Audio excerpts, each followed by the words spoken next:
So people come here in the back of a lorry or on a boat across the channel as an asylum seeker, and being softies, we say, yeah, okay, all right, you can stay. Now, over 50 people a day come into Britain because they say, oh, my uncle's there, my nan's there, my little kid's there.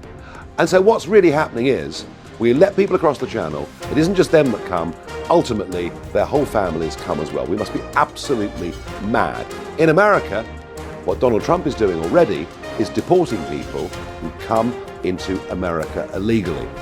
And far from being the monster, now over 50% of Britons think Trump is doing the right thing. There are moments in a nation's political journey so startling, so deeply unsettling, that they shake the foundations of democracy itself. What unfolded in Dublin this week was more than a news cycle moment. It wasn't just a viral clip destined for social media. It was the raw outcry of a nation in pain.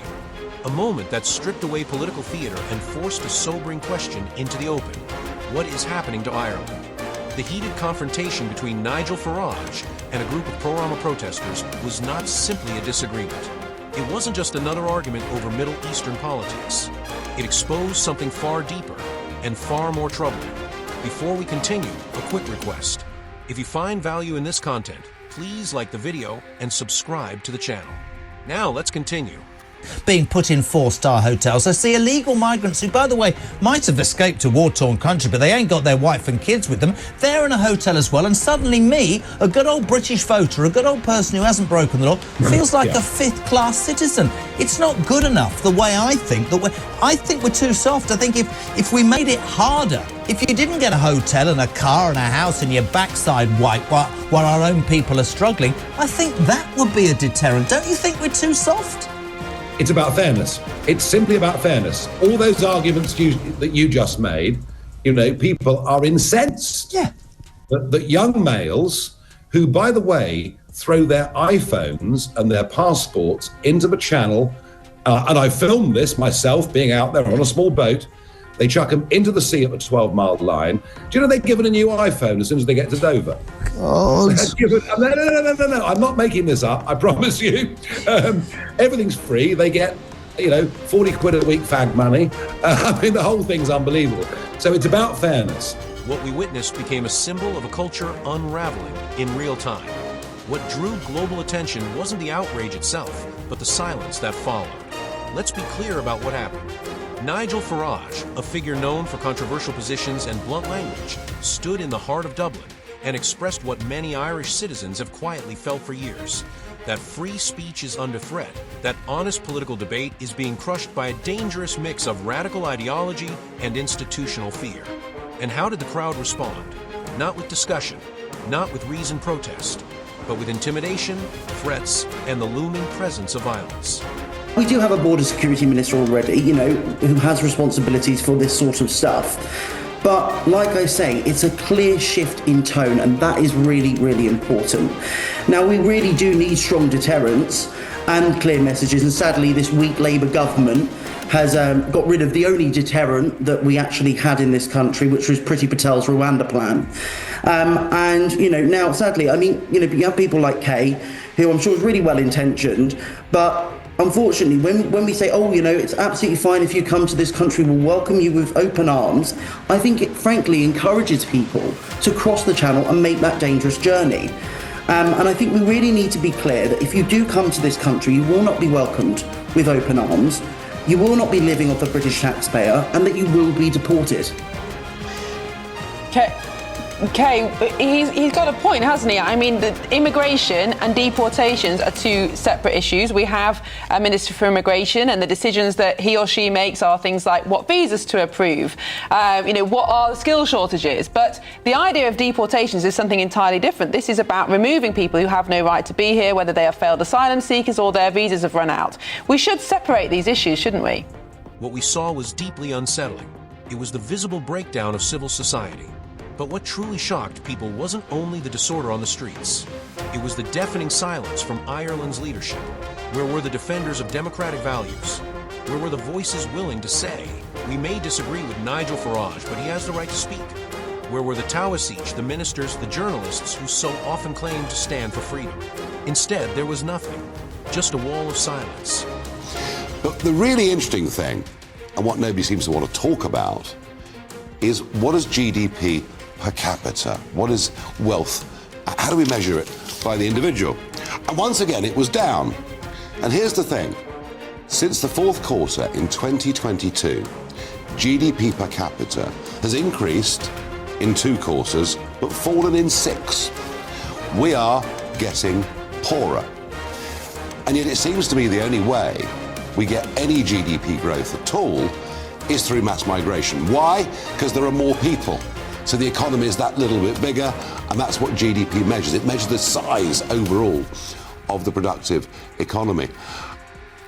I think it's becoming clearer and clearer that mass migration is making us poorer as a country in every way. Interestingly, since the mass migration experiment began, productivity has fallen as well. And I remember for so many years, people say, look, Nigel, you may be right. You may have your concerns about population growth. You may have your concerns about cultural integration. But hey, they're all coming into work. It's good for the economy. So why don't you shut up and order another pint? Actually, what we've learned is the vast majority of those that have been coming in the last few years don't work at all.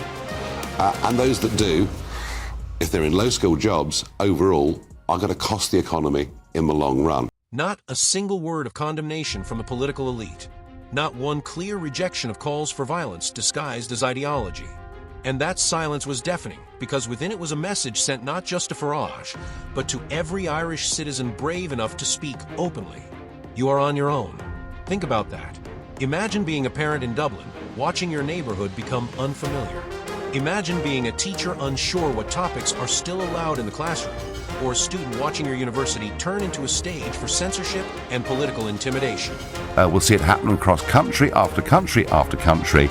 And I really believe that Westminster, the intellectuals, the liberal elites just don't get it. They still are trying to brush under the carpet the issue of immigration. You know, just for example, 2.5 million more cars on our roads in the last 5 years. You haven't got to be Einstein to work out that if your population is rising between 300 and 500,000 every year, there are going to be more cars on the motorway. It doesn't need much to work out. That's increased pressure on social services. The concerns the British people have on this issue are not based on dislikes or hatreds on racism. They're based, I think, on plain common sense that we need to get a grip, we need to get control. So I don't see this issue going away any time soon. Imagine this. A British political figure, whether you respect him or despise him, comes close to being attacked in your capital city, and no one in power says a word. This goes far beyond immigration. It strikes at the soul of Ireland itself.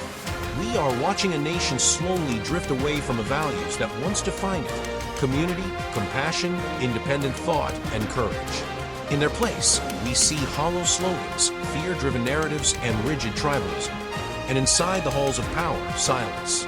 Because stopping this would require leaders to confront uncomfortable truths that don't fit neatly into press releases or party talking points. What was the point in leaving the EU and all that involved if we don't leave the ECHR? That's like halfway hotel, isn't it? It's pointless. Sharon in Wigan, for you, Nigel, talk. Please ask Nigel how we get rid of the loonies out before they ruin our UK. I'm having sleepless nights worrying about bills, and all I see is illegal young men coming from dangerous countries being treated better than I am. There you are.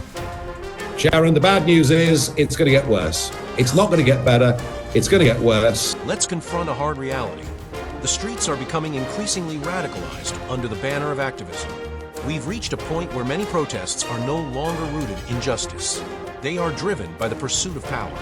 And that power is now held by individuals who show little respect for Ireland's history, its people, or its laws. Their goal isn't equality or dialogue. It's dominance and the suppression of dissent. Farage may have been the target this time, but don't be mistaken. The real objective is the erosion of Ireland's freedom. So we must ask ourselves, how did we get here? How did a country that fought so fiercely for independence become a place where speaking out can put you in danger? The reason we voted Brexit and the reason Penny's party got the massive majority in 2019 is we voted to reduce the numbers coming in, and the numbers have exploded I mean, honestly, unbelievable. 1 in 30 people walking on the street out there has come in the last 2 years alone. How did we move from the poetry of Yeats and the courage of Michael Collins to viral clips of masked agitators calling for chaos? The painful truth is that the political class enabled this decline through appeasement, cowardice, and an obsession with political correctness that has now become cultural surrender. And it's the working class, everyday people, who are paying the price. While politicians sip lattes in Leinster House and release polished statements about inclusivity, real families face real fear. Communities are silenced, expected to tolerate rising crime, anti-Semitism, misogyny, and instability, all under the banner of diversity. And when they speak out, they're labeled extremists. The answer is we have to have net migration at zero. It means skilled workers can come, we can go work abroad, we have to have a freeze on the total numbers of those coming in. The term far right has become less about identifying true extremism and more about silencing dissent. It's used against Dublin residents who question unchecked mass migration. It's used against whistleblowers who expose uncomfortable truths about asylum-related crime. And now it's being aimed at Nigel Farage, a man who, regardless of opinion, stood firm in the face of hostility and defended core democratic values. You don't have to like him. You don't have to agree with him. But if you believe in free speech, democracy, and the rule of law, what happened in Dublin should deeply concern you, because this isn't just about one man. It's about all of us. It's about whether we are willing to defend the values that define our society, not from outside threats, but from forces within. And here is the most heartbreaking truth. Millions of Irish citizens feel this same unease. They see what's unfolding. They feel tension creeping into their communities. They hear the stories the media ignores. They know something is wrong, but they are afraid to speak. And who can blame them when public figures are harassed and applauded against? When government leaders stay silent while extremists threaten violence? When institutions choose comfort over truth? This is how freedom disappears, not with noise, but with silence. Yet it doesn't have to end this way. Ireland is still a proud nation, filled with courageous people. This moment can become a turning point if enough voices rise together. Not for Farage, not for any political party, but for Ireland itself. The real question isn't whether you agree with Nigel Farage. It's whether you believe in the right to speak freely, even when it's unpopular. Whether violence and intimidation must never prevail. Whether government has a duty not only to protect citizens physically, but to defend their dignity, their intellect, and their spirit, that if you believe that, then now is the time to speak. The silence from Dublin's leadership wasn't just weakness. It was betrayal. A betrayal of every Irish citizen who still believes in truth, integrity, and democracy. If we don't push back now, if we don't demand better, the future will belong to the mob. And when that happens, we'll have no one to blame but ourselves. If you believe this message matters, if you believe Ireland deserves better, subscribe, share, and let your voice rise above the silence. Thanks for watching. See you in the next one.